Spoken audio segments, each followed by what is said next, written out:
కొంతమంది పేషెంట్స్ నా దగ్గరికి వచ్చేటప్పుడు చాలా హాస్పిటల్స్‌లో కొన్ని నెలల నుంచి, కొంతమంది సంవత్సరాల నుంచి పదుల సంఖ్యలో స్కాన్స్ పెట్టుకొని, పదుల సంఖ్యలో హాస్పిటల్స్ చుట్టూ తిరుగుతూ, "సార్ బ్యాక్ పెయిన్ వచ్చింది. ఇంకా తగ్గట్లేదు. మల్టిపుల్ టైమ్స్ చూపించుకున్నాం. ఈ మందులు పనిచేస్తలేవు, ఆ మందులు పనిచేస్తలేవు" అని వస్తా ఉంటారు.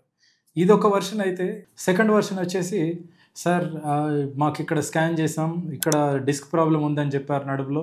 దీనికి సర్జరీ చేయించుకోమన్నారు సార్. నాకు సర్జరీ అంటే భయమైతుంది. సర్జరీ అవసరమా? లేదా?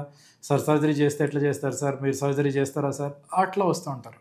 సో, ఒరిజినల్‌గా ఈ 2 సినారియోలో కూడా బాగా అబ్జర్వ్ చేస్తే, నిజానికి జనాలు గానీ, హాస్పిటల్‌లో ప్రాపర్ అంటే న్యూరో డాక్టర్ లేనప్పుడు, దాన్ని ప్రాపర్‌గా ఎగ్జామైన్ చేయనప్పుడు, అన్ని నడుము నొప్పులను కూడా 100లో 90, 99% ఈజీగా డిస్క్ ప్రాబ్లమ్‌కి అట్రిబ్యూట్ చేసుకోవడం జరుగుతుంది.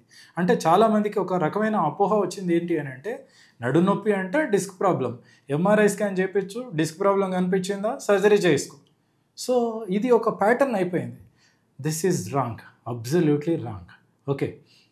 ఎందుకు అనంటే, నడుము నొప్పికి డిస్క్ ప్రాబ్లమ్ ఒక్కటే సమస్య కాదు. ఓకే.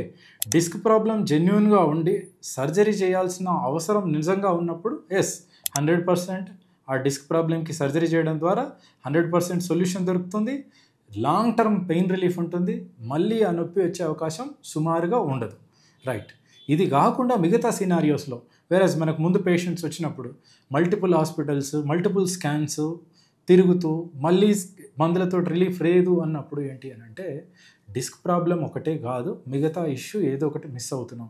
మళ్ళీ మనం రెట్రోస్పెక్టివ్ చేసుకోవాలి. పేషెంట్‌ని మళ్ళీ ఒకసారి 5-10 నిమిషాలు మళ్ళీ ఎగ్జామైన్ చేయాలి.